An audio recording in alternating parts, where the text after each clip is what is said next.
Content warnings for this episode include discussions of contemporary American politics, laws, transphobia, and oppression.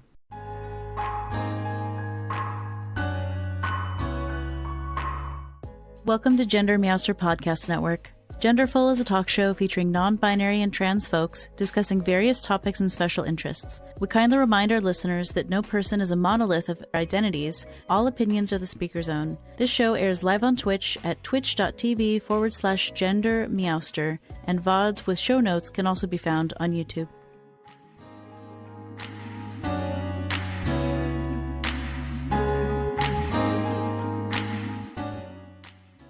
So hi everyone, I'm GenderMeowster. I use they, them pronouns, and I will let my wonderful guest introduce himself. Hi, I'm Spencer Bergstedt. I use he, him pronouns, and I'm happy to be here. I'm so happy you're here, Spencer. I got to catch your episode on the Stealth Transmasculine podcast, and it was so Uh-huh. fun to get to hear you chat with Kai and Jackal. They're so cool. Yeah, yeah. I've known Kai for 25 years, I think. Yeah, that's so rad. I love it. Oh my gosh, that's so fun. Um, it's cool to see how at least trans guys of generations before me have been in community and found each other, and it's been so Yeah, interesting listening to what those experiences have been like. I think there's sort of this universal truth for those of us that transitioned in kind of the late 80s to early to mid 90s, in that the internet didn't really exist for us. Hmm. There was AOL for Right. those of us that had it. And yet we still managed to find one another. And, the joke used to be, oh, hey, do you know Steve? Are you talking about Steve or Steven? I know both of them. Um, and basically you did know every other guy. Yeah. Once you met one person, then they introduced you to the couple of people that they knew. And pretty soon you had sort of a network of other trans men all around the world, who all knew each other. Yeah. That's so cool. Yeah, I think I remember hearing in the Stealth podcast about how you'd find like this very esoteric ad in the back of a magazine or a thing, and you'd write in and hope it wasn't a scam and like get connected. Yeah, so FTM International used to put these ads in the back of various publications, and it was like, send $1 to FTM International, and we'll send you a newsletter. Hmm. And so you'd put a dollar bill in an envelope and send it off with your address, and then sure enough, you would get a newsletter, and you get signed up for the newsletter, and um, got all sorts of interesting articles from folks, and got connected to even more people, Yeah, simply by taking a chance on responding to an ad.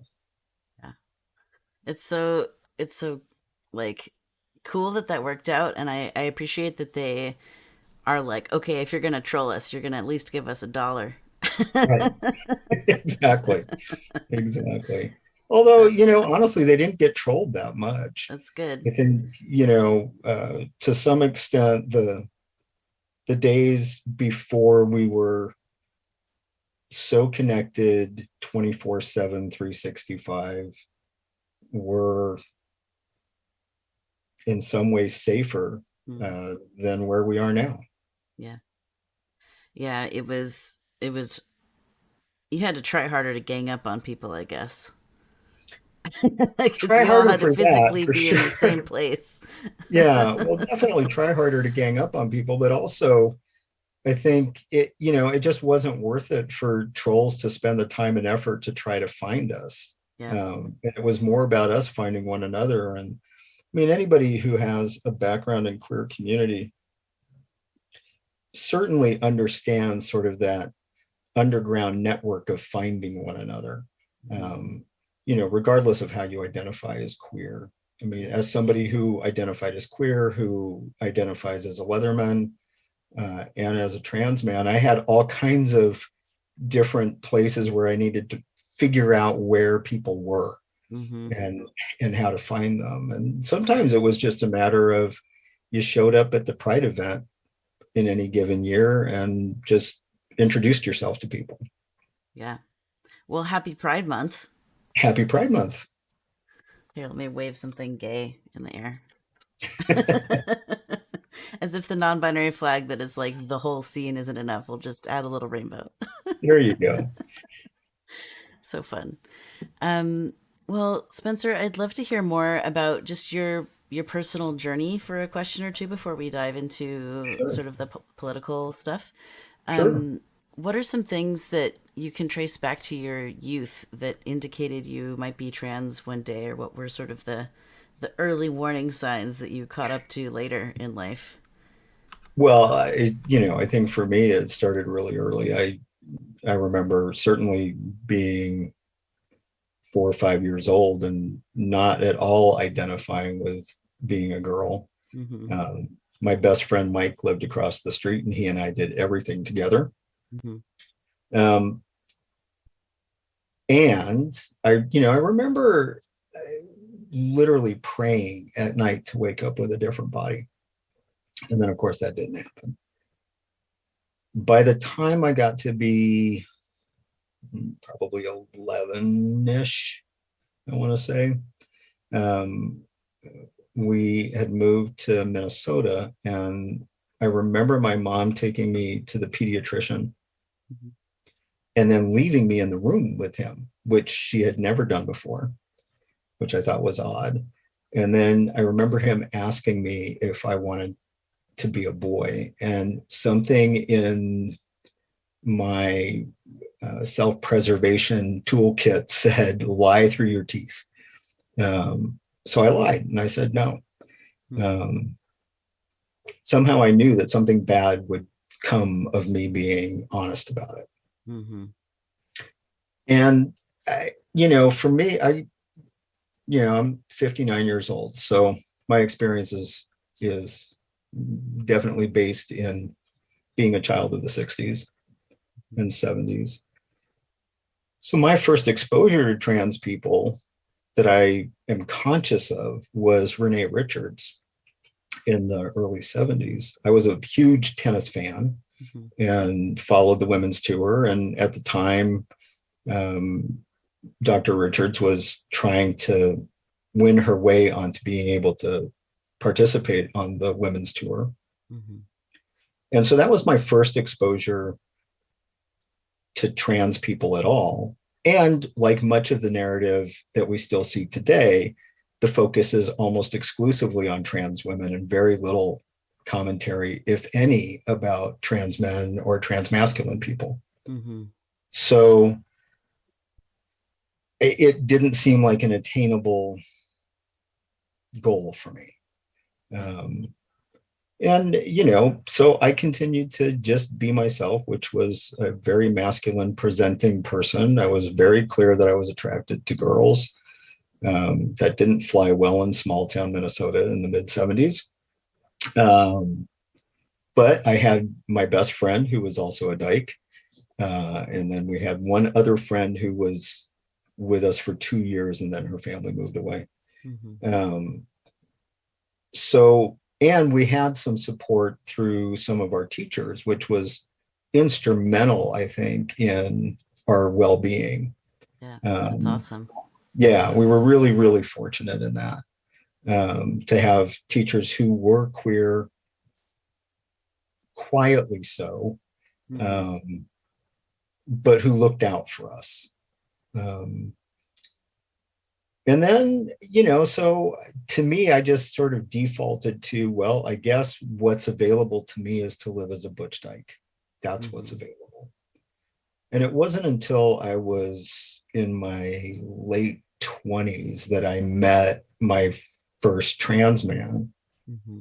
And suddenly it was like the skies opened. Um, angels sang kind of thing. It's like, oh, it's possible. Oh, Oh, handsome as oh, possible. Ooh. oh. Um, and then me being me, I researched the hell out of like how to access the resources that I would need to access in order to make that a reality. Mhm. And the rest is history. Yeah, I love that. The chat says, I don't have any questions so far, but that is a glorious beard, sir. Oh, thank you very much. Do you have any beard care tips just for a Yeah, random fluffy question? sure. Um, well, so first of all, um, it's also here, it goes down a Nice. little further. Yeah, It, that's it rad. grew really long during the pandemic. I started Mm-hmm. the pandemic at about here, so Mm-hmm. all of that is new. Nice. Um, so a couple things. One, don't use soap to wash your face. Use a good face wash, Mm-hmm. which will also help with that dryness and oiliness issue. Okay. Um, there's a couple of really good products out there. If you can find things with tea tree oil in them, Mm-hmm. those are really helpful. I happen to use Keals facial fuel, which I use that to wash my bald head and my face and my beard. Nice. Lots of people will tell you don't wash your beard every day. I wash my beard every day, largely pandemic related to wash it every day. I want to get all those pesky germs off if I've been out in the world. Mm-hmm. And then it's a matter of what products you use. So I use a combination of beard balm and beard oil. And then I use mustache wax. I don't have any in today, but I do use mustache wax. Um, Depending on how coarse your beard is, will depend on how strong of a hold you need from the mustache wax. There's hundreds of choices, but try to find one that has an appropriate amount of hold for the wiriness and stubbornness of your facial hair. If you want to do things like get it to, do this sort of motion with your mustache, Mm-hmm. really literally have to train the hair to do it. So it's a lot of fussing with your face, and getting a little mustache comb, combing it out. Nice. And then with the beard, what I do is I alternate between using the beard balm and the beard oil. They do somewhat different things. The beard balm is like a beeswax based balm most of the time. You just use a little bit and then you rub it into the beard. That does a couple of things for you. One, it moisturizes your face because your skin underneath your beard is going to get really dry. So the beard balm and the beard oil help to keep your face moisturized. And then it also helps to give you more shape and body to the beard. Mm-hmm. And then the oil I use typically every other day, and then I braid my beard just to keep it softer. The texture of my beard has changed a lot over time. The more gray and white it has become, the coarser it's gotten. And so beard care has changed a little bit over the past. I'm trying to think of when it was mostly red. Was last time was probably about 5 or 6 years ago. It was mostly red, and the texture was very different then. It was a lot softer than it is now. Mm-hmm. But the beard oil helps to keep it pretty soft. Yeah, that's so awesome. Mirami's saying in the chat, it never occurred to me that beard care products are also moisturizers. That's neat to know. Yeah. Yeah, that's so great. Well, I took copious notes, so thank you for your helpful tips. So you went from being a person meeting your first transmasculine person to the glorious being you are today. How has your relationship to gender evolved over time? Like what happened? Well, I think for me, part of what happened is just finding, uh, the appropriate balance for me and what fit for me. Part of what's to me interesting about sort of my journey is that as I got more and more invested in the leather community, the women's community really was not the place for me. I didn't find a lot of comfort there. But the men's community was very welcoming to me, even before I transitioned, Hmm. and saw me for who I was. And Mm-hmm. so for many years prior to transition, I was used to being called sir. Mm-hmm. And it was a really comfortable place for me. Yeah. And so when I came to the point in time where I said, okay, this is the point in time where I'm going to move forward with making legal and physical changes. Again, the men's community was very welcoming to me, whereas the women's community was, how should I put it, hostile. Mm-hmm. Hostile is a good word. Um, I was labeled a gender betrayer, that I was copping out, that I was taking the easy way out instead of living life as a butch dyke. I was taking an easier path, which is really pretty hysterical to say, because it's definitely not an easier path by any stretch. It's a different path, but it's not any harder or less hard than living as a butch dyke.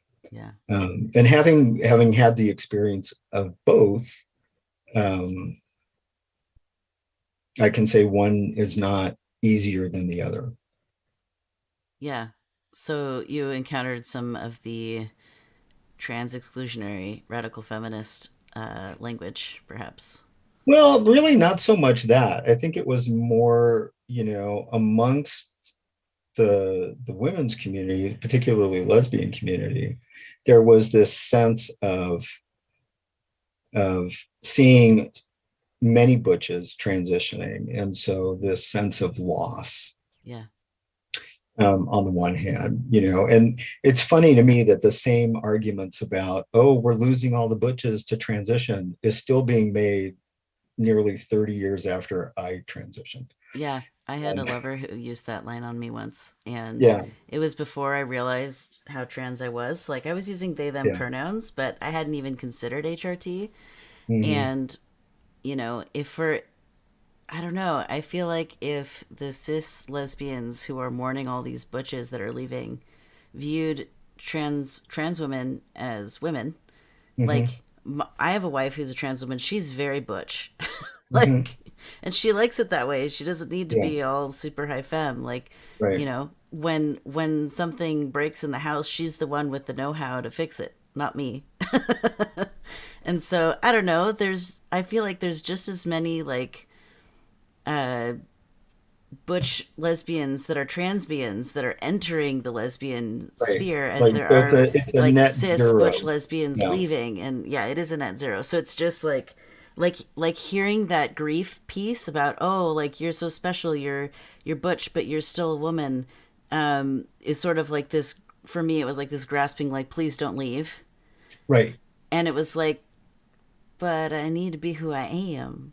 Yeah. And, And it took like an extra year to start HRT because of the fear and shame and guilt that was sort of infused in me by that lover that said that to me. yeah. And I think that happens for a lot of guys. Yeah. I know a lot of guys that have put off transition because they were in a relationship with somebody who was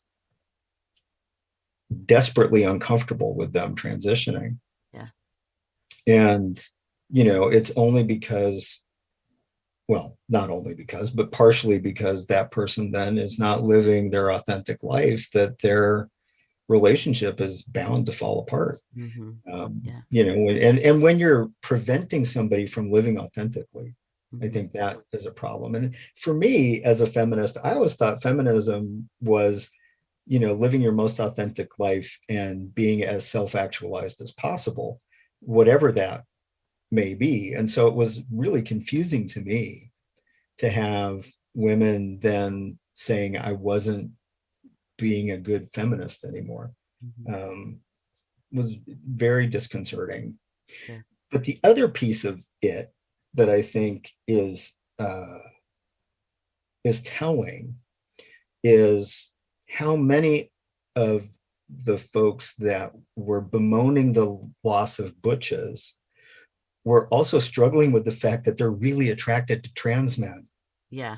And what did that mean about their concept of sexual orientation identity for themselves? Yeah. I can tell you my sexual identity has gone through quite a journey since I started HRT specifically.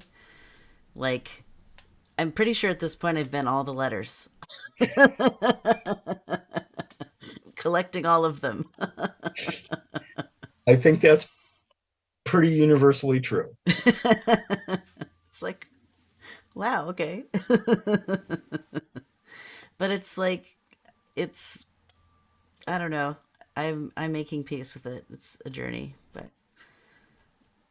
it's just And you know, like it's and like you'll continue. sexuality becomes such a less important piece once trans is in there, for me at least.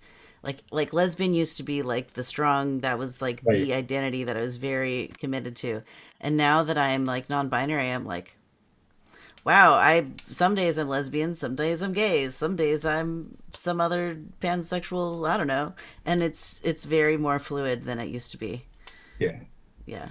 I think that's pretty universally true for most people that are willing to do some self-examination. Mhm. I think most people are probably way more fluid around their sexuality than they give themselves credit for. Mhm. Yeah. Or then society allows them to explore. Right. Yeah. Speaking of exploring, so trans politics and trans law and stuff. Can you tell us a bit about your background and like why you are so involved with these types of things? How did you Sure. get to that part of your journey? So when I was in college, in the early 80s, or no, well, yeah, early 80s, I got involved with just queer politics in general through a student association at the University of Washington. And then I went to law school, also at the UW. And I remember the very first day of orientation at law school, sitting in this giant lecture hall and looking around. And there were a whole bunch of us who were scoping one another out. And we all met out on the lawn at lunchtime. So it was like spot the other queers and let's all come together. Um, and we pretty rapidly decided that one of the things we wanted to do was create a queer student group at the law school, which had never existed before. Yes. And this is 1985. Um, the world was a very different place in 1985 than it is today. Mm-hmm. Uh, and that really started me on a road of queer activism. So through my experience with that in law school, which that student organization then sprouted another student organization at the other local law school, which then created a queer bar association Wow. uh, for King County, which then later became a statewide uh, organization that's under the auspices of the Bar Association. All of that flowed from my desire to use the tools that I was getting as a lawyer really for my own benefit. Um, I think lots of people will tell you the personal is political. Yeah. And I think most of us who do political activism and political advocacy work do so because we have a deep seated need to do something for ourselves, that we want our lives to be improved, or we want the lives of someone that's really close to us to be improved in some way. Mm-hmm. So that really started me down that path. And then shortly after I got out of law school, I was on various and sundry boards for a variety of nonprofits in Seattle. And then in 1989, I was appointed by the then mayor of Seattle to a brand new uh, task force, which was the Mayor's Gay and Lesbian Task Force. And then that later became a city commission. And the name of it has evolved over the years as it's gone from being alphabet focused to now it's, I think, just the Commission on Sexual Minorities. So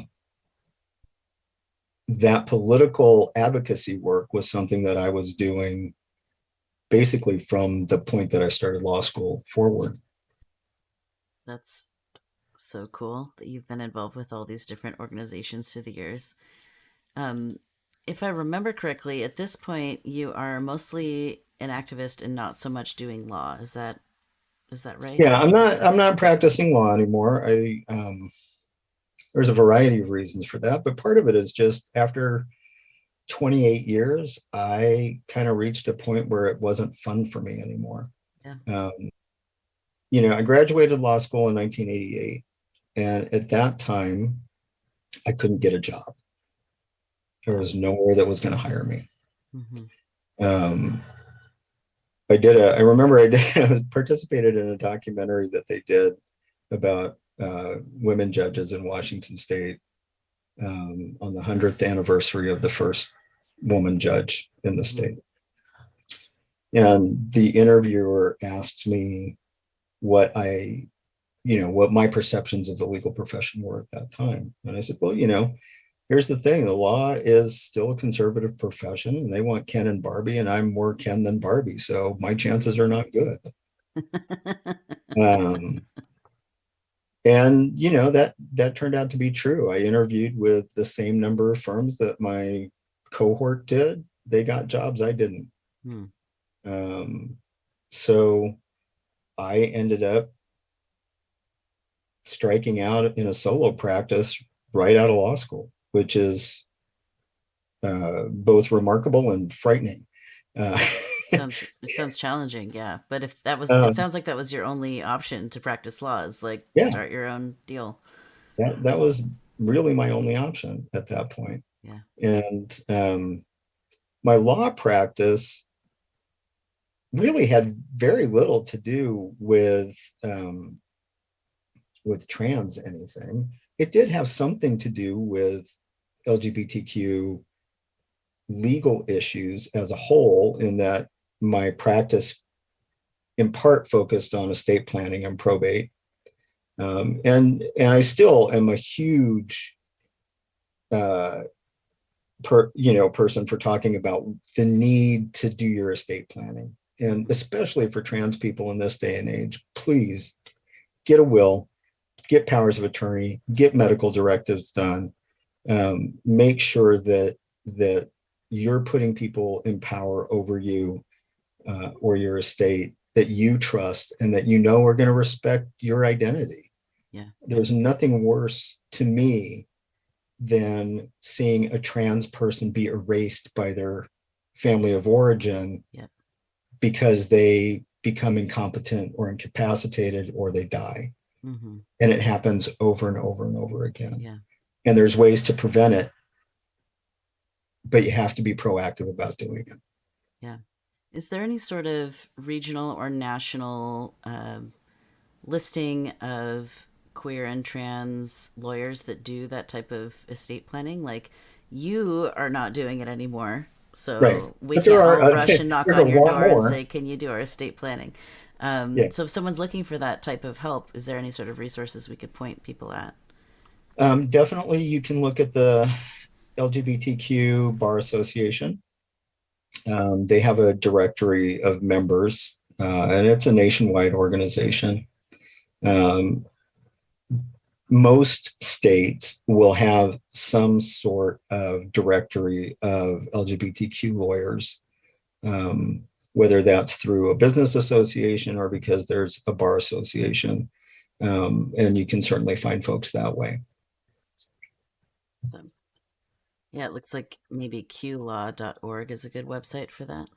Yeah, so QLaw is based here in the state of Washington, and you can probably find other resources through their website. But Mm-hmm. certainly the LGBTQ Bar Association is a great place to start.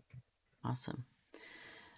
So we're starting to get specific questions from folks in the chat. Okay. So just for context for people listening to this in the future, it's currently summer of 2022.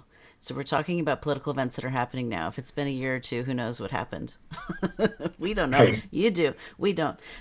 So that's sort of what we're talking about right now. So my first is sort of a blanket question of what is the current political landscape that trans people face in the United States in summer 2022? Well, the overall political landscape is horrifying Absolutely. at the Yeah. moment.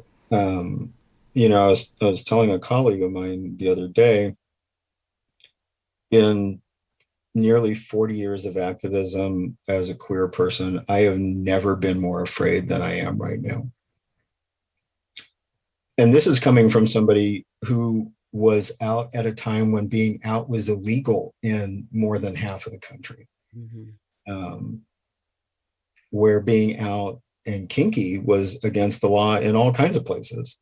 Um, and yet I never feared for my safety or my right to exist in the way that I do right now.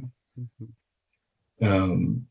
This year alone, we're in the first week of June. There's been over 300 bills brought that are anti-trans legislation in 30 states, many of which are getting passed and signed into law. Yeah, it's happening at such a like stunning pace. Yeah, It's like every day one or two or three or five new terrible things have happened. yeah. It seems like it's a coordinated effort, like they planned it all and so they're Oh, like I different mean, states are doing it. it is absolutely planned. Yeah. And I think one of the things that we have to really be aware of is the linkage between anti-abortion attempts, Mm-hmm. anti-trans legislation, things like the variety of laws being passed which are pro-child bride Ugh.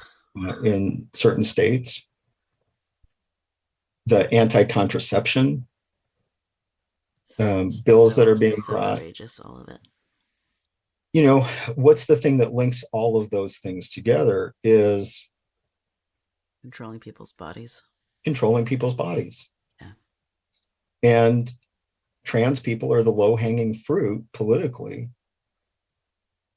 to win that fight. Because if you can convince people that it's okay to control people's ability to access medical care, which is recognized by virtually every single medical association as being life-affirming care. If you can convince people that they shouldn't be able to access that kind of care, that if they are already receiving that kind of care, it needs to stop immediately, Mm-hmm. and that if they persist, that they'll be prosecuted, you're creating an atmosphere in which essentially the elimination of an entire population of people is deemed okay. Mm-hmm. And once you do that with one group of people, it becomes so much easier to do it with yet another group. Right. And ultimately, what the goal really is, and the funny thing to me is like, at this point, the right is feeling so emboldened by everything that they're doing that they're just laying out their whole agenda for you right there. Yeah. If you look at the leaked opinion of Justice Alito in the challenge to Roe v. Wade, Yeah. they talk about the need to supply people with white babies. That's their agenda. They want to force procreation in the way they want it to create more white babies. So So how do horrible. you do that? Well, first you get rid of trans people because we screw up your narrative. Once you get rid of us, you can get rid of all of the other letters of the alphabet in the community. Mm-hmm. You indicate that you can't use contraception anymore. So now you're going to force women to get pregnant, essentially, Mm-hmm. with no avenue of ending that pregnancy in a legal way. And when you then criminalize both being the person having the abortion and or the provider of said abortion services, you make it harder and harder and harder for folks to access that. Then you add on the ability for men to marry children who then they basically can imprison Mm-hmm. by raping that child, getting that child pregnant, and now that child is stuck. Mm-hmm. That's their goal. Yeah. I'm not really sure to what end they think that is going to benefit them, but that is their goal, Mm-hmm. is the subjugation of women in Yeah. particular. Yeah. And, historically, I think what we've seen is that trans people tend to be that low hanging fruit that everybody's willing to jettison in favor of something else. Mm-hmm. We've seen it within queer politics in general. I mean, it's been a pretty consistent political maneuver on the part of LGBTQ activists Mm-hmm. to say, well, we want the Equality Act around work, but I mean, it's okay if you take out the trans people for now. We'll come Mm-hmm. back around to you later. And then they don't. And of course, they're not going to come back around later. So, I mean, that was HRC's strategy for a long time, Mm. was we really want passage of this law protecting sexual orientation and employment. Mm-hmm. But it's okay if you want to take the trans people out. We'll agree to that if it advances the bill. Of course, it never advanced. So trying to jettison trans people didn't really work in the Yeah. end. Yeah. But the fact that they were willing to do it was really troublesome. When your own community is saying, we that's okay. We can get rid of you. It's not a good feeling. And, right now we've got so many of these bills being brought and so much discussion happening. I don't know about you, but I know for me, and certainly for a lot of my friends, the psychological and emotional toll that it's taking just Mm-hmm. to hear about this on a daily basis Yeah. is I mean, it's just overwhelming some days. It is. Yeah. For a while, I had a friend who was covering news topics along these lines on a Twitch stream, Mm-hmm. and he's a cis het leftist ally of like the queer and trans communities, and he was doing a really good job covering the news. And part of why he would do that is he would read through all the stuff, and then the rest of us who it impacts more like wouldn't go through that mental turmoil of having to sift through all of the BS to find the helpful pieces of information. Right.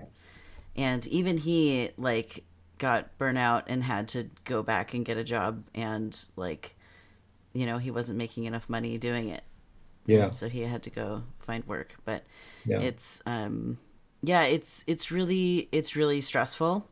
I haven't seen any statistics on self-harm and suicide and any of that sort of stuff for trans people, like Well, the in the Trevor most Project has recent year, done, but I bet it's gone up, I imagine. yeah. So Trevor Project did some surveys earlier this year, and the numbers right now are that 42% of LGBTQ people in general have seriously considered suicide as an option. Hmm. And when you talk about trans and non-binary people, that's up to 52%. Hmm. You know, historically, we know that around 40-ish% of trans people seriously consider suicide and or attempt. Uh, when you talk about transmasculine people, that number goes up way over 50%. Yeah. Yeah. Um, so I have seen people in, especially the states that are having more of these laws be passed, be of two minds. Some folks are like, we definitely need to stay and fight. Like, this is Mhm. wrong. We need to stay in voter conscience and fight this. And some people are like, no, heck this, I'm out. And they're moving to the friendlier, more trans friendly states. Yeah. Um, it seems like that choice can be very personal. And, do you have any things to think about or advice for people who are sort of weighing those options and trying to decide what to do? Well, I mean, first and foremost, I think it's very telling when you get activists who live in larger cities on either coast telling people who live in those middle states or those southern states, well, just move, as if it's that easy for everybody to do that. Right. Um, they're not considering the financial costs. Mm-hmm. They're not considering whether or not the people involved can find work someplace else, um, what other family members there are. I mean, there's lots of considerations that people have for why they live where they live. Mm-hmm. And so to me, it's not a very thought out commentary from some folks that just say, well, just move then. Well, that's not necessarily that easy to do. Mm-hmm. And especially when say you've got a family of six, you got two parents and you got four kids, Mm-hmm. you're suddenly going to uproot everybody. Um, that's a hard thing to do. Yeah. Um, I think that there is a strong argument to be made that staying and fighting is probably the best thing for the long term success for progressive movement in this country. Mm-hmm. If everybody who votes blue or even purple leaves those states, then you've literally just turned it over to the fascists at that point, because that's basically where the Republican Party is these days. Yeah. I mean, the Republican Party of today is not the Republican Party that I grew up with. Right. This is not a group of people who they have. I mean, when you really look at it, they have no policy that they're pushing. They have Mm-hmm. nothing. If you ask them, well, what are you for? Well, we're for limiting abortion and we're for getting, killing off trans people. Um, we're for guns, but that's about it. Like they don't really have any substantive policy positions at all. Right. Yeah. Um, so if you leave, then you're just abdicating those states to live in that kind of ultimately regime change, I guess. Mm-hmm. On the other hand, particularly when you're a parent, your job is to take care of your kids. Yeah. I'm a parent. If I was in that position, if my child was being targeted in the way that kids are being targeted in many of these states right now, I would be doing everything in my power to move someplace else because my job is to take care of my kid. Um, what impact that's going to have on folks in terms of their livelihood or their lives going forward is hard to say. Mm-hmm. But in any event, if they got to a place where those kids are going to be protected and have access to the resources that they need, Mm-hmm. then the likelihood that those kids are going to grow up and become really interesting and productive people in society is much, much higher. If they stay where they are, there's a at least 50-50 chance their child is going to die. Yeah, that's too high. Yeah.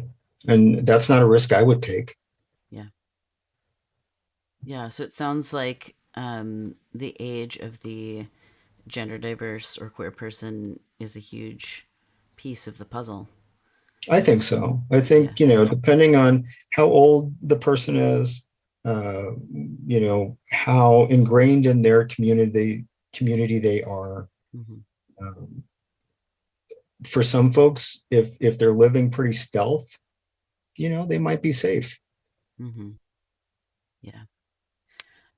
We have two different questions from the chat. So Kari asks, how would you suggest to help defend rights in places like Florida and other states that are passing oppressive laws? The first and best way is to look at two things. One is, what are the local organizations that are in existence already that are fighting the good fight? So, for example, in Florida, there's Equality Florida. So you can give them money, you can volunteer your time, you can find all sorts of ways to help support that organization.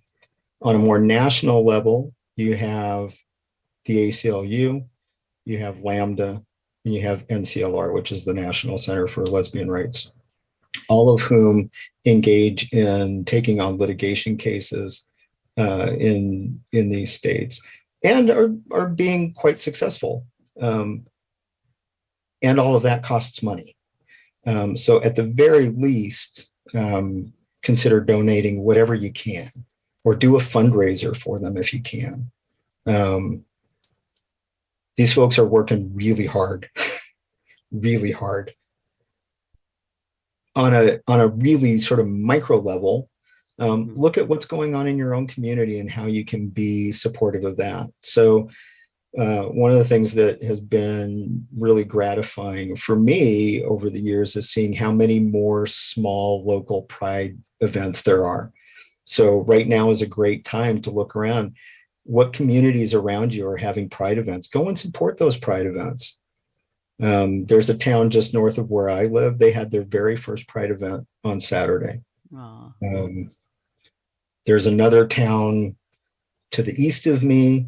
They're having their second ever pride event next weekend. Nice. So there's So lots of all the city folk need to go to these little country pride events, is what you're saying? absolutely, absolutely. If you live in a bigger Get on city the and bus. get on the bus, get on the train, do a Get out ride, there. whatever you need to do, but Yeah. get there and be supportive. Yeah.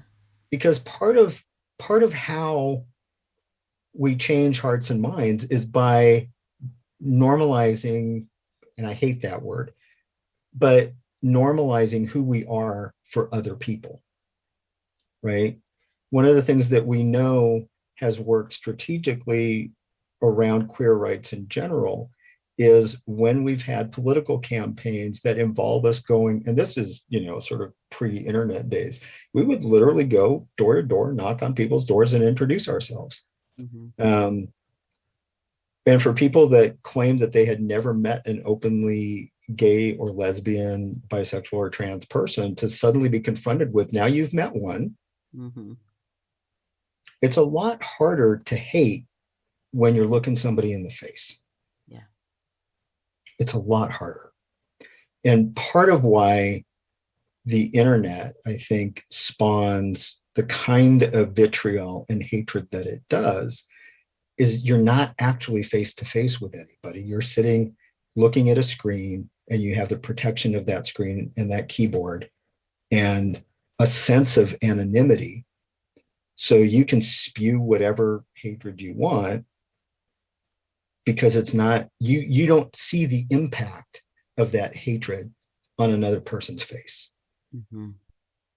Yeah. So absolutely get out to small prides, and they're Yeah. fun too. Yeah. Do you have like a favorite piece of Pride swag that you've gotten this year? So my biggest piece of pride swag for this year, well, there's two. One, I did the totally corporate thing, rainbow capitalism thing, but I bought one of their shirts at Target, which is the Trixie and Katja tank top, because I'm a huge fan of Trixie Mattel and Katja. And you know, say what you will, Target has been a huge proponent for queer rights for a very long time.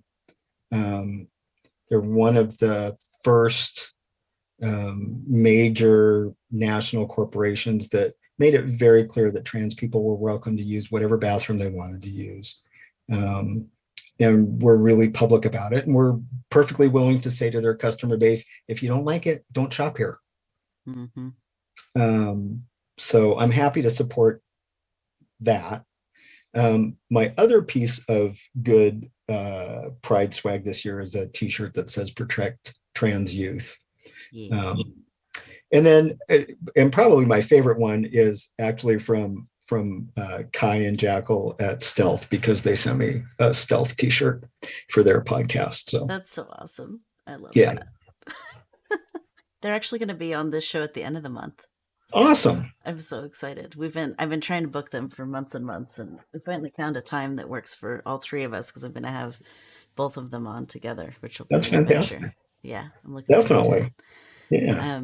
Yeah, I actually know a trans person who works at Target, and I was able to give some feedback to that person about one of the vendors that they chose for some of the products they offer, and they took that feedback back to the powers that be, and Mhm. we'll see what happens, because it's like, you picked an okay brand, but here's how they're problematic for transmasculine people.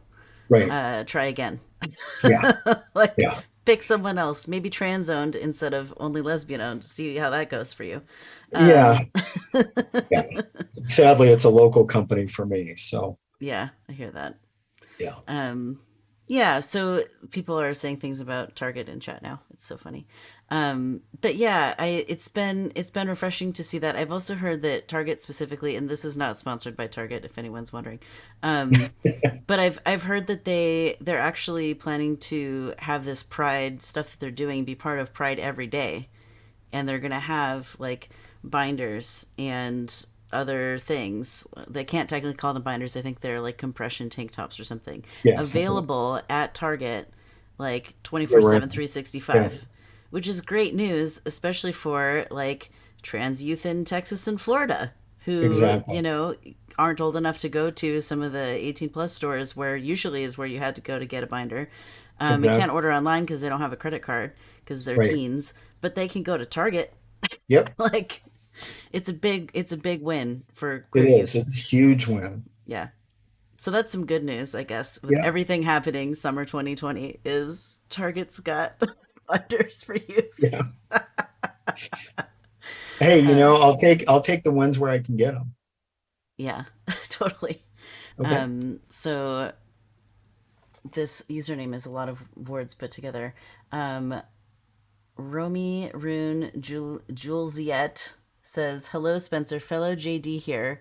I reconsidered practicing law in 2020 to do anti racist work, and I heard a human rights expert ponder that because our legal system is so rooted in cis hetero patriarchal white supremacy that we would have to step outside of, maybe look to indigenous traditions to undo the harms. Do you have any opinions on this regarding whether the legal system can undo the harms of the gender binary as codified in law?" That is something that I would not be. Uh, I would not anticipate that the legal system is ever going to do that, at least not in this country. And there's a couple of reasons for that. One is, as you know, law is still a very conservative place. Mm-hmm. And increasingly now, because of the way that the courts have been stacked, It's going to continue to be a very conservative place for at least the next probably 50 years. Mhm. So that's a problem in and of itself. Depending on what happens in the elections in the fall, we may or may not have a democracy after November. Yeah. So there's that. So Um, register to vote, everyone. register to vote and then actually vote. And then actually vote. And then Yes. actually vote. Take the day off Um, now if you have to. right. Hopefully, your bosses will be kinder than that, or you can mail in your ballot. Yeah. But Thankfully, I schedule live it in a now, state plan that for it now. is. Thankfully, I live in a state that is all mail-in ballots. So, Yeah. um, but I don't see the legal system as being the way to undo much of anything. I think how we manage to dismantle systems is unfortunately largely through the business world, because what matters in this country, bottom line, is the dollar. Yeah. And if you can convince companies of the value of dismantling certain systems that have historically been in their favor, and say, if you change this, it actually might be better for you. If you can convince them of that, eventually they will make those changes. I mean, certainly we've seen that when it comes to uh, you know companies clamoring to be part of the HRC, get a score of 100 on their Mm-hmm. employment chart. Uh, you see companies actively seeking out LGBTQ consumers. You see companies now more actively seeking out BIPOC folks as consumers, and being more vocal about the fact that they want to do what's right. Mm-hmm. Now, is that 100% foolproof? No, because certainly we have these companies that are still also giving money to right-wing politicians that are enacting laws that are antithetical to those stated goals. And that's where I think we have to hold their feet to the fire and say, listen, you've implemented this policy around diversity, equity, and inclusion. You've done these things to improve your messaging to various communities that you want to access as consumers, and yet you're voting over here. Mm-hmm. So we, as then the consumers, are going to have to hold your feet to the fire and say, well, I'm going to go to this other store that actually is supporting candidates that support the ideals that you've got in your mission statement. Yeah. Yeah. And that it's a much slower process. Mm-hmm. But in my mind, ultimately, it's a more successful process, because the more integrated things become, the better off we all Um, Spencer, before I get rolling with any further questions, is there anything you wanted to make sure that we talked about on the topics that we were just discussing? Is there anything that we are. I think we missed or covered it anything? all. Okay. I think, the main thing is regardless of where you live, stay informed and get involved in whatever way you can. Mm-hmm. Uh, I mean, at this point, um, people really are fighting for their lives. Yeah. Yeah.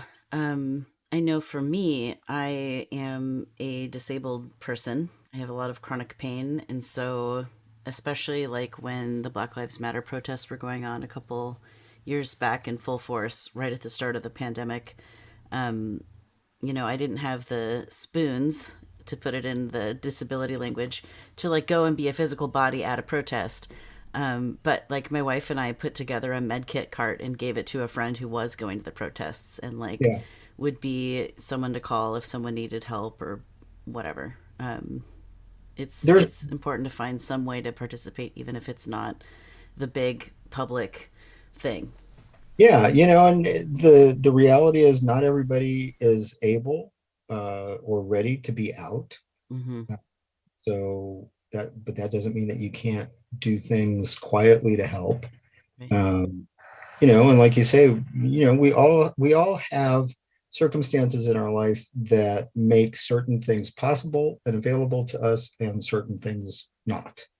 um, my calculations about the risks I'm willing to take have changed over time, partly because of age, partly because of my own physical limitations, and partly because I'm a parent.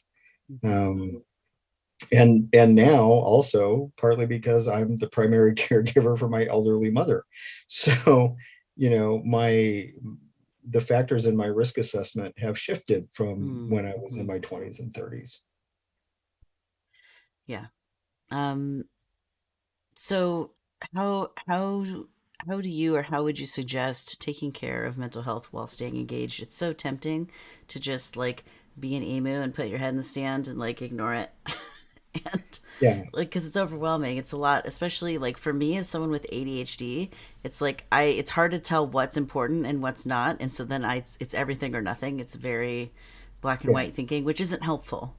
no. Like, and so, do you have any suggestions for how to get out of those type of loops and get into um, some level of activism work that is still sustainable for folks? Well, I think one of the things that is useful for folks is, particularly if you're getting a lot of your information via online sources. For example, if you're following a bunch of people on Twitter that are all talking about the same stuff, basically, pick one or two people that you really resonate with, that you feel provide a pretty grounded approach to what's happening in the world, Mm-hmm. and follow them. You don't need to follow 100 people that are all going to be, basically yelling at the top of their lungs about the horrible things that are happening. Mm-hmm. Um, they're horrible whether one person says it or 100 people say it. So Mm-hmm. um, you don't need to inundate yourself with it. So finding ways to limit the influx of information, I think, is one way to help. Um, Another strategy that I know a lot of people use is just to take a break every once in a while. You I personally don't employ that for a couple of reasons. One is I am often reminded of my friends who do work within BIPOC communities who remind me that they don't ever get a break. Mm-hmm. Right? The world exists for them the way it exists for them all the time. Yeah. So why should I allow myself a break? If they don't get a break, I don't get a break. Mm-hmm. Um, the struggles are different, unique. We all have the intersections that we have, but you can't ever turn off the thing that is being sought to be oppressed. Mm-hmm. Um,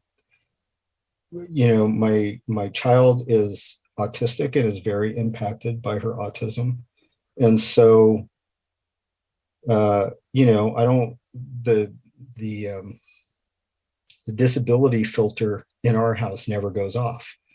It's always on. Mm-hmm. Um, and while I look the way that I look, and people make a lot of assumptions about who I am based on the way that I present in the world, the reality is that once you scratch the surface, I'm a queer trans man. And you don't have to scratch that far. Mm-hmm. It's And literally your so, pinned tweet. I'm a trans man. hey, um, you know, but even just out in the world, Yeah. if I get into a car accident and I need to get taken to the ER, it's going to be abundantly clear the minute the EMTs show up. Mm-hmm. Yeah. So, I think while there is a sometimes a desire to be able to turn it all off, Mhm. because it feels better for our mental and emotional health. Um, for me, that's not a choice I'm willing to make. Yeah. That's not a way that I'm willing to use the privilege that I have. Yeah. Um, but what I can do is take breaks Hmm. for short periods of time. So I might take a weekend where I just only log in to Twitter for half an hour, Hmm. and I hold myself to that. Yeah. Because honestly, in that half hour, I can find out pretty much what I need to know Hmm. about what's happening in the world. Yeah. Um, Making sure that you have a network of people that you can talk to. If you have access to a therapist, great. If you Yeah. don't use your friends as your therapist, but use your friends as a support system. And certainly the pandemic has made that more challenging for folks, especially when you're not being able to gather together in Hmm. person. But there are ways to find community online, and I think a lot of us have done that. You know, almost 2 years ago now, I started a bi-weekly Zoom call for trans leathermen. Hmm. Um, and we've been having that call every 2 weeks for almost 2 years. That's so awesome. And it's a bunch of guys, some from Australia, some from Europe, some from North America, um, who have developed a really tight bond with one another. Yeah. Um, some of us knew each other in real life, uh, but a lot of us didn't. So it's been really gratifying just to have that outlet for folks. Hmm. And the conversations get, serious, and sometimes they're completely silly and superficial. Yeah. Um, but Those they're also consistent affinity groups are really powerful, though. yeah, Yeah. and I think particularly if you're somebody who is in a leadership role or a visible role in terms of activism, it's so important to have like a core group of people in your life that you can vent to Yeah. and who will also call you on your BS. Yeah. You have to have those people in your life that are willing to pull you aside and say, you know what, you're being unreasonable here. Hmm. Or perhaps you could approach it this other way. Hmm. Um, but you also need to be able absolutely to have a safe space where you can vent all the things that you need to vent and know that it won't go anywhere. Yeah. And beyond that, we all need to do the things that we need to do to try to keep ourselves sane, try to, eat good food, enjoy the food that you eat. Um, I'm not, don't live some sort of ascetic life where you're not enjoying what you have offered to you. Things Hmm. should taste good.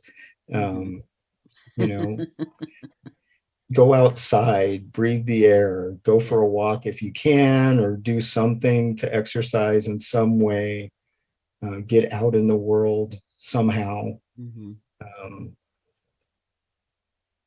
you know, those things are things that help restore your sanity.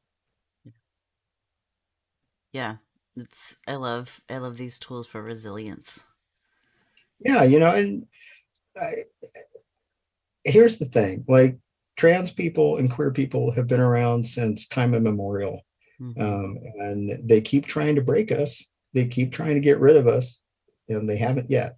Yeah. So that tells me a lot more about our resilience than it does anything about them. Yeah. I love that. Um, let's see. So, how do you continue to stay motivated to do your trans advocacy work? Like I heard you say a minute ago, BIPOC people don't get a break, so why should I?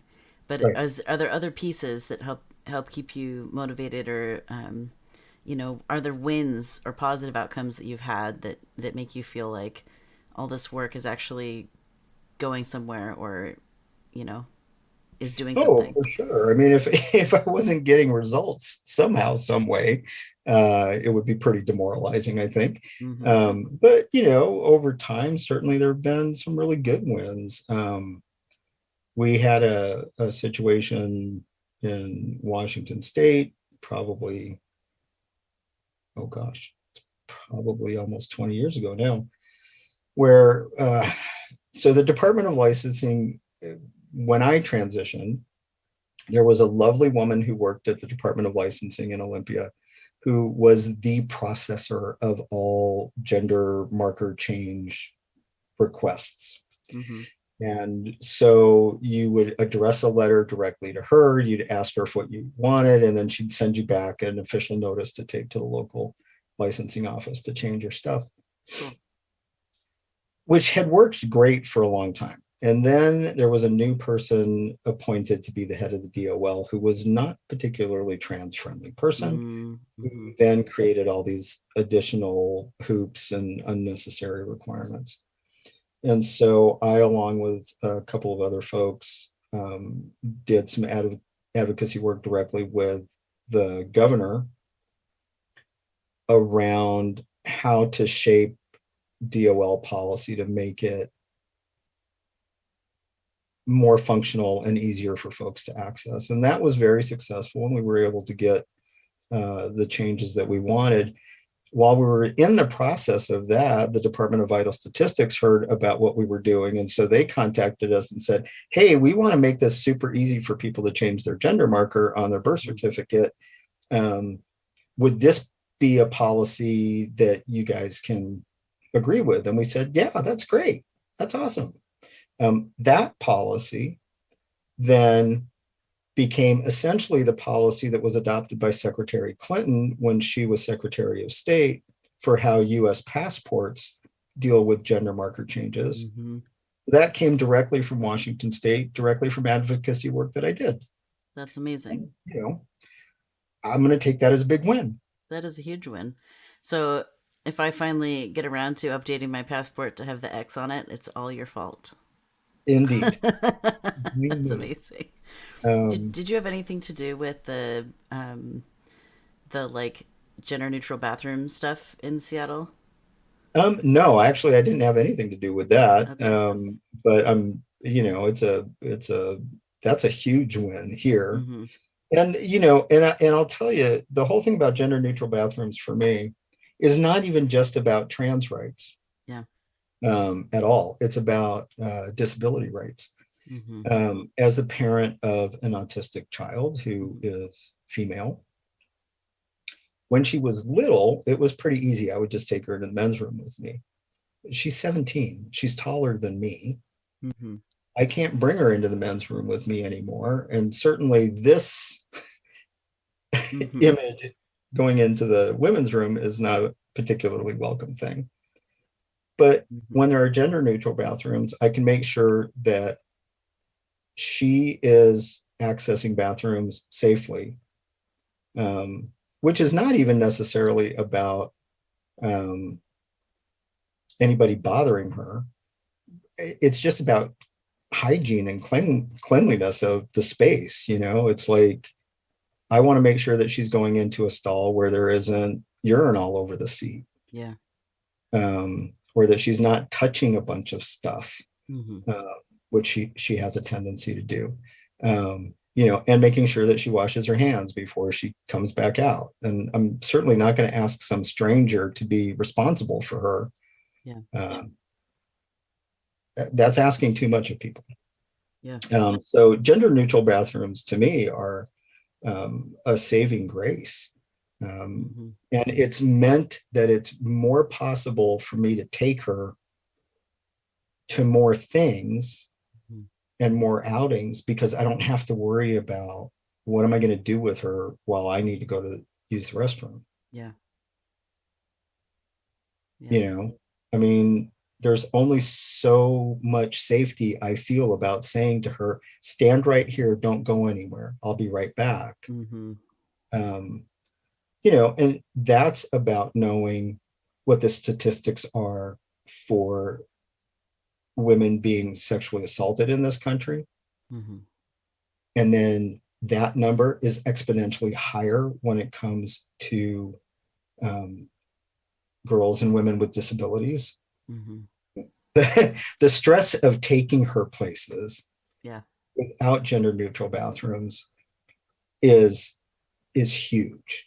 So for me, having gender neutral bathrooms is not only better, I think, for everybody, Mm-hmm. but certainly for me as a parent of a disabled child, Mm-hmm.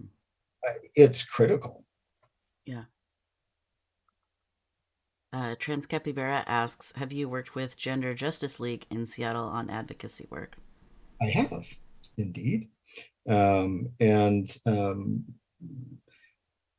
of late, I haven't really done a whole lot of advocacy work directly with any organization. Mostly I'm doing my consulting work. And so I'm working directly with clients on DEI work, Mm-hmm. whether that's implementing trainings for employees or whether that's working to overhaul their employee manuals, um, or whether it's helping them create a transition process within the workplace. So my work right now is much more directly with customers, Mm-hmm. uh, in this case, mostly corporations and nonprofit organizations, Yeah. um, than it is with bigger policy pieces. That's still important and cool because trans people need jobs too. Yeah, it's hard to do the advocacy work when you when you can't make enough money to put food on the table. Yeah. Let's see. Kari's asking in the chat, are birth certificates 100% the domain of the state born in? I'm adopted through the state of Florida. To further complicate my issue, my certificate is heavily redacted. I'm not allowed to access the original certificate. If I moved, would there be an option for me in another state? Unfortunately, not. Birth Yeah. certificates are governed by the state in which you were born, Mm-hmm. or in which the original birth certificate was issued. So you're kind of stuck with whatever their policies happen to be. And unfortunately, right now, Florida is abysmal on many counts. Yeah. Um, Also, as an adoptee, you run into further complications there. And unfortunately, that's a whole another area of advocacy work that is happening out in the world that needs to happen, um, in terms of adoptees having rights to manage the legal documentation related to who they are. Mm-hmm. So unfortunately, you're kind of stuck with whatever Florida wants. Now, the good news is, do you need your birth certificate for much of anything? No, you don't. So if you move from state to state, typically you can change your driver's license based on you bring in your license from where you lived before, you go in, you go through the new state's process and they issue you a new driver's license. Mm-hmm. If you get your passport done, you might need the birth certificate just for purposes of showing that you are who you say you are, and in which case you would submit that along with copies of any name change orders. Mm-hmm. And if you have not had previously a passport, or you've previously had one issued in a different gender designation, then you just get your doctor to write a letter, and there's literally a form letter available on the U.S. Passport Office's website that gives you the exact language that needs to be used. And you just get your doctor to write that letter, you submit all of that documentation, and then they'll take care of your passport for you. Awesome. Social Security has the same policy in terms of changing documentation there that the passport office does. Thankfully, they've now made those coincide with one another. They used to have two different policies, which was a nightmare for people. Mm-hmm. Thankfully, now they have the same processes. Um, that's, and once you have your passport, that really ultimately is the only documentation you'll likely need for almost everything else in your life. That passport is what's going to get you frequent flyer status. global entry status. You can use that to prove your identity for the purposes of getting a state ID or a driver's license. Um, if anybody wants proof of citizenship, that's your ticket to that. Uh, in a lot of ways, your passport is more meaningful to you than your birth certificate is. Yeah. Yeah. People, it looks like people are relieved in the chat to hear that they can get their passports updated. Oh, yeah. It's a relatively easy process. Yeah. I have a mixture of letters on my gender markers. My birth certificate and my driver's license have been updated, but I still have to circle back because I got my name changed on my passport before all of the gender marker stuff got updated, and it's like, Mm-hmm. oh, I just did that like 3 years ago, and I got to do it again. Yeah. But it's okay. We'll get there. What I really wish, Spencer, is that insurance companies would have an X marker on medical documents for health insurance. That'd be That's nice. that's the big fight I would like to see one because oh my gosh, it's stressful to go see a doctor at all and then to have people misgender me all over the place. Like individual offices should just have pronouns on all their paperwork. And my MD, my primary care physician, is actually non-binary themselves. And Mm-hmm. so they have like the stuff the clinic asks and then their own personal intake paperwork, which is like 6 more pages about gender identity and stuff. And I'm like, see, this is the medical Yeah. care that I've been wanting all along. Yeah. Like, how great this exists. Um, on that topic, what are some of the biggest changes in trans legal status over the years? And what are some examples of new laws or changes that you would personally like to see enacted? So maybe like, what's the progress we've made, and what are you hoping for the future? So progress we've made has included things as simple as legal name changes. Mm-hmm. In the past, we've seen judges deny name changes to trans folks simply because they're trans and the judge doesn't want to sign the order. We have uh, we had a case here in Washington State where a judge in Tacoma denied 2 trans women their name changes. He ended up being censured by the Bar Association for violating his judicial oath um, because he was acting in a discriminatory manner. Mm-hmm. So that's a huge win. Most bar associations and bar associations in each state govern the licensing of lawyers and judges. Mm-hmm. So while they're not a state agency, they function in much the same way. And so their policies around requiring non-discrimination on the part of members is incredibly important. We've made big strides with that. Gender marker changes are possible in virtually every state in terms of driver's licenses without too much of a hassle. Some states are a little bit harder to deal with than others. But in general, you're able to make that change. And certainly within the last 5 years, we've seen some movement in terms of being able to use X as a gender marker, which is when you think about it, if I look at sort of my career of trans advocacy over the last 28 years, that's a pretty phenomenally quick amount of change legally Mm-hmm. compared to other civil rights issues that we've dealt with in the past. Like we've managed a lot within a relatively short period of time. Yeah. Um, Gender marker changes are available on birth certificates in all but 3 states. Oh wow, really? Mm-hmm. Huh. When I started out uh, doing work on that issue, maybe half of the states would do a gender marker change, and the other half could maybe convince a judge to sign an order. Hmm. We had to be pretty creative about ways that we went about getting, the Department of Vital Statistics in each state to be willing to do those gender marker changes. Mm-hmm. But that's been a really successful movement within the last, say, 25 years. Mm-hmm. Same thing with the passport office, same thing with Social Security. Both of those used to require proof of surgery. Oh God. That is no longer the case. Once they Um, make those surgeries free, then that might feel still yeah, bad, but slightly less bad.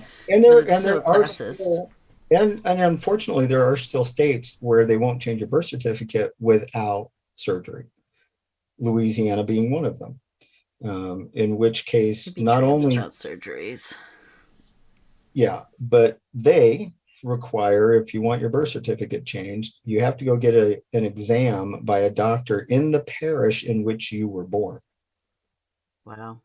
So you can imagine if you're somebody who was born in someplace in Louisiana and you now live in Oregon, Mm-hmm.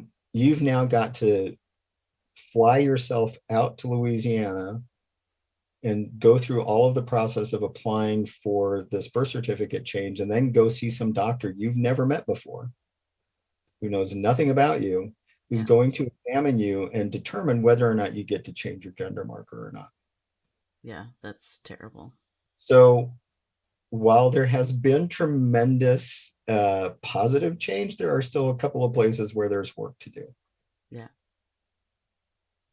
Well, yeah. What are some future changes you'd love to see? I'd love to see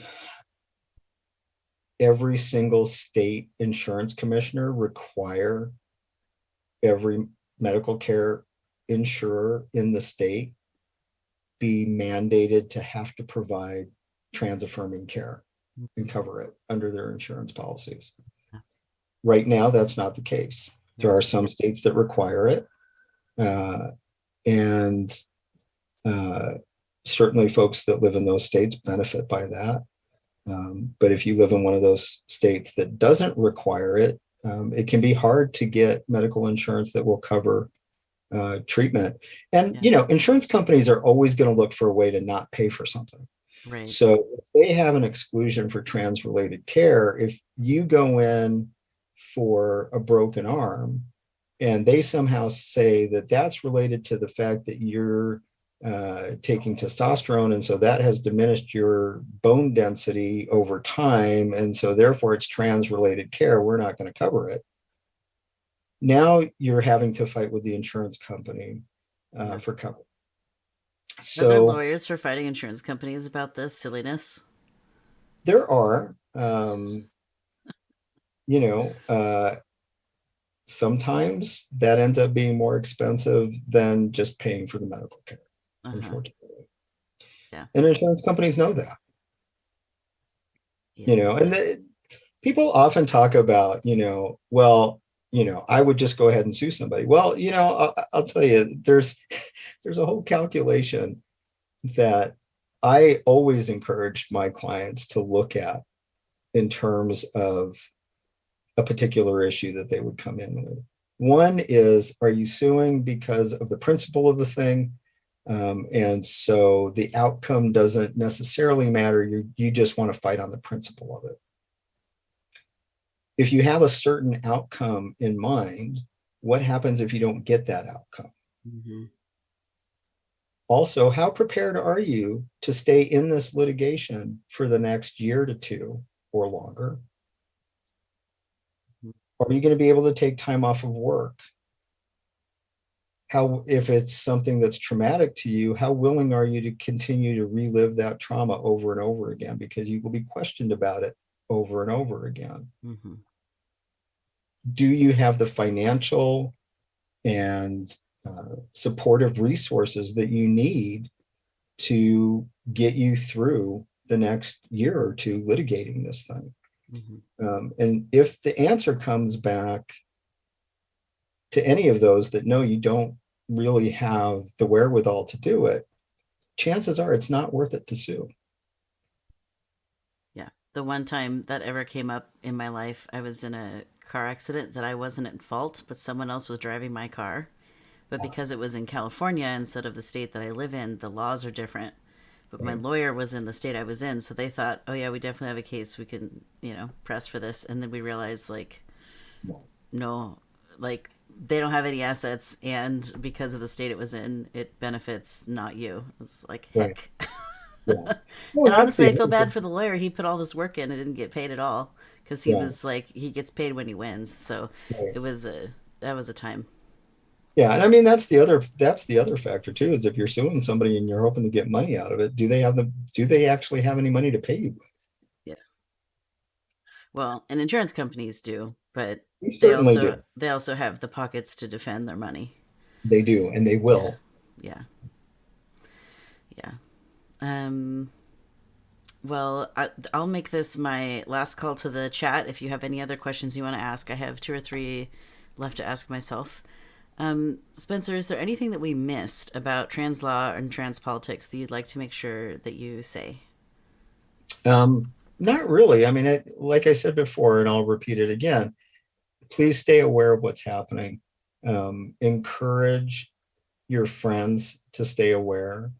If you have good relationships with cisgender people in your life, or you are in fact cisgender, please talk to other cisgender people about the importance of combating all of this anti-trans legislation that's floating around right now.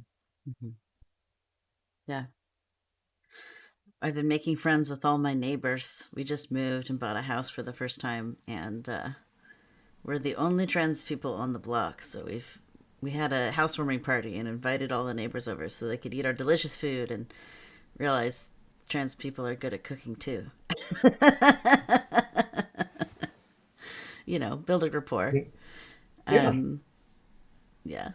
Okay, Kari has a question in the chat. Kari and Aiden are neutral names. What order should I change in?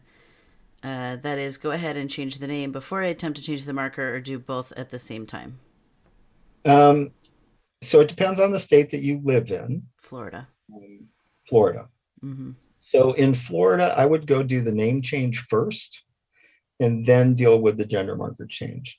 Um, so you go to the courthouse to get the name change done, and you'll get certified copies. I typically recommend that people get at least 10 certified copies of their name change order, because you never know who's going to want a certified copy. Mm-hmm. Certainly the state will, in terms of changing your driver's license. Once you have that name change order, just check on what the process is for changing gender marker on your license. And then when you go into the Department of Licensing or DMV, they should be able to change both of those at the same time then, as long as you bring in all of the appropriate documentation. Mm-hmm. Awesome. And never take no for an answer. That's Be a Karen, ask for a supervisor. right. Or a Kari in this case. Yeah. I love that. um, all right. Spencer, can you share a moment of gender euphoria with us? Like a time that you were like, yeah, really feeling it? Uh, let's see, what's a good time that I can think of? It's been so long. Yeah, Uh, that's fair. um, You definitely have the best beard of any guest that's ever been on the show. well, thank you. Uh, I think probably the um, the earliest memory that I have around gender euphoria was probably, I don't know, I was maybe 6 months on T, and it was right before I had chest surgery, and my then partner and I had gone on vacation to Hawaii, and I had been incredibly concerned about how I was going to maneuver around swimwear. Mm-hmm. The choices were, far more limited in 1995 than they are today. So I ended up opting for and like many transmasculine people, I was blessed with really big boobs. Seems to be one of those. Um, Hashtag blessed. one of those tricks of nature that is played Yeah, upon all too often. same trick. It was weird. Yeah. Like, why? Uh, I don't enjoy these. Why did I get such huge and I don't ones? want it to be this big. Um, Uh, so I ended up opting for like a really like a one size smaller Speedo racing suit, women's racing suit, and then swim trunks and a t-shirt over that. Thankfully, being Swedish and very pale, I have to wear a lot of sunscreen and or clothing to keep from getting overly fried. So mhm. I could at least, I felt okay about wearing a t-shirt over. Um, and I had a lot of stress before we got there. And by the time I was 6 months on T, I actually already had a pretty decent mustache at that point. Yes. Um, Did you just start with injections? You didn't do any gel? no, I Yeah, just that's my why. doctor my doctor was great. She's like, I'm going to put you on a really good dose so you get changes quickly. Yeah.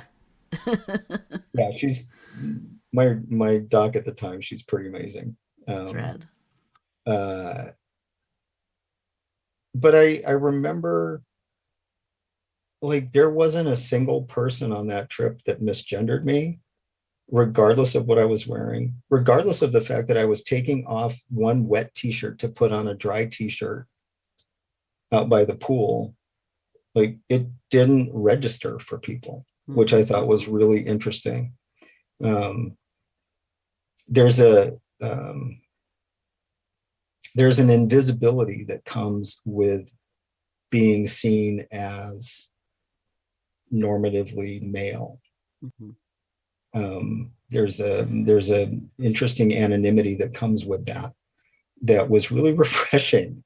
Um, and so I was able to enjoy that trip in a way that I had anticipated I was not going to. Hmm. Yeah, that's awesome. Um, we had one more clarifying question from Kari in the chat. When changing a name and getting that court ordered name change, do does will she have to say why she's changing it? Um, it depends. Here, at least, when we do name change orders, uh, I've worked a lot with the judges here. I've done presentations now, I think, for 3 different judicial conferences, and so um, judges here are pretty used to seeing trans folks coming Hmm. in, and so um, we might have somebody put in their petition that the reason that they're changing their name is related to a gender transition. Hmm. And then when the judges call you up to ask you about it, they'll simply say, and you're changing the name for the reason stated in your petition. Is that correct? Hmm. They don't out anybody. They do a really good job Yeah. of being very respectful of people. Um, I would ask other folks in your area that have gone through the court system where you are to find Yeah. out what they ended up putting in their paperwork. It'll vary from place to place, unfortunately. Yeah. And sometimes getting local information is the best course of action. Yeah. Are there so Kari's in Florida, so are there like other things that you could put instead of trans that You could a say, bigoted judge in Florida might be more likely to approve of? I don't know. you can simply say, I'm changing my name because this is a name that I prefer. Hmm. This is a name that I have been using as an alias for X period of time, and that's how people know me. Hmm. So I'd like my legal name to reflect the name that people know me by. Yeah. That's a way of doing it without saying anything about trans or non-binary identity. Hmm. That's very helpful. Sometimes when you don't have overt power, you need the big trickster energy Absolutely, to get the job done. absolutely. And one of the things that I will say is that be persistent. I think one of the challenges that sometimes happens for folks is that when they're met with a bureaucrat who is trying to tell them, no, we can't do that, or no, you need to jump through this additional hoop. If you are feeling scared or insecure about your ability to do something, it can be even more challenging. So go in armed with as much information as you possibly can about what the process is in that particular bureaucracy and what that particular process is, so that if and when you deal with some clerk who doesn't really know what the rules are, you can say, well, no, in this is where it says that I can do this. Mm-hmm. And never be afraid to ask for a supervisor. I love that. Always ask for the Always ask supervisor. for a supervisor.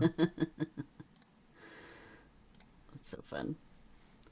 Um, Take a wow. support person with you. Yeah. Yeah. Yeah. That's also really helpful. Particularly, I think, for folks who have um, uh, either difficulty asserting themselves, or who have anxiety, or have some other kind of processing difficulty. Having somebody else there who can be your support person, but also kind of step in and help advocate if needed, is incredibly helpful. Mm-hmm. Yeah. Yeah. I call that being tilted. Like if you're kind of tilted because you're having a hard time regulating yourself because it's important. And so Right. you can get flustered because it is important. Having that in person ally is so helpful. Yeah. Um, that's actually my wife's first job ever when we very first met. Was I had just gone through this traumatic experience at work, and I wanted an emotional support mammal. And so she was very interested in being around me constantly because, she was swiftly falling in love with me. And I was all like, freaking out about my life. And so I asked her if she'd be my emotional support mammal. And she said, yes. It's Aren't you very, lucky? it's a very good job. And I am the luckiest. It's true. Um, Duh. All right. Is there anything that you would like to make sure that folks know about your perspective on gender and gender diverse issues? No, not really. But what I am going to do, because I don't have anything to pimp for myself, but I am going to pimp a book from a friend of mine. Cool. So this is Sex Is as Sex Does, Governing Trans Bodies, by Paisley Curra. Paisley is a professor at, what the heck university is he at? He's a professor of political science and women and gender studies at Brooklyn College and the Graduate Center in the University of New York City, University of New York. Paisley is an amazing advocate. I've known him for, gosh, probably 24 years, something like that. He and I and a couple of other colleagues, whose names you might know, Shannon Minter and Kyler Broadus amongst them, together we formed the Transgender Law and Policy Institute something like 20 years ago, as a website where we could collate all of the various cases, law journal articles, opinion pieces, statutes, etc., in one place, so that it's easy to access that. Paisley very generously agreed to basically be the webmaster of that website, which Blessings on all webmasters everywhere. Your job is indeed, hard and you it is are a hard job, and very and appreciated. he's been doing it while he's been teaching. Oh my Um, gosh. not a big commitment. Um, but anyway, the book is a great way to know more about what's happening politically and legally as it relates to trans and non-binary bodies in this country. That's awesome. Do you know if there's an audiobook version? I think there is. I mean, you can order it on Amazon, Mm. but I will check in and find out if there's an audio version of it. And I see hardcover and ebook, but I don't see audiobook. well, I will find out. And if there Because, isn't, if there's an audiobook read by a trans guy and I just get to listen to a beautiful T voice the whole time I'm, driving around learning about stuff, like, what better book could there possibly be? I don't know. indeed, well, perhaps I will pitch my services to Paisley, and we'll get that, make it happen. Do you do voice acting on top of everything else, Spencer, that you No, already I'd do? love to. That's actually something I would really love to do. That's so awesome. Well, in that case, I'll tell a game dev friend that I've been making that if they need a trans male voice actor, you're available. Please do. I'm absolutely available. That's so awesome. I love that. Um, okay, well, friends, there are so many wonderful resources and knowledge that Spencer has shared today. Let's see. I'm going to attempt to show this information for everyone here. So here's what Spencer's link tree looks like. Oops, too big. I hacked it all up. There we go. We've got Authentic Lives Consulting. So if you work for a corporation or a nonprofit and would like to hire Spencer, there's the consulting link. On his link tree, we've also got LinkedIn, Twitter, Cash App, Venmo, and PayPal if you'd like to send Spencer a tip in gratitude for all of his knowledge and expertise today. There's all those links right there in the link tree. And let's see, coming up, I'll tell you all very briefly about the Pride schedule for Genderful. So next week we've got Andy Rajani, who is a queer illustrated children's book illustrator, and Andy and I will be talking about that. In 2 weeks, on June 20th, we will have Atlas O Phoenix talking about humans being human and also what it's like making a documentary about life. And then at the end of the month, as I mentioned earlier in the episode, we will have Kaya and Jackal from the Stealth Transmasculine podcast to talk about transmasc elders and aging. In the meantime, thank you so much, Spencer, for being here. Is there anything else you want to make sure we mentioned while we're on stream today? Well, nothing I can think of, but thank you for having me. It's been great. Yeah, And it's thank you, been everybody, for your totally great questions. delightful. I really appreciate that. Yeah, thank you, audience, for being respectful and having good questions and engaging us on this subject matter. Genderful would like to thank our guest for being on this podcast. Feel free to join us live on Twitch on Mondays, check out the replays on YouTube on Fridays, and keep an eye on your favorite podcasting platforms for edited audio-only versions. As Never Kitty says, trans rights are human rights. That's right.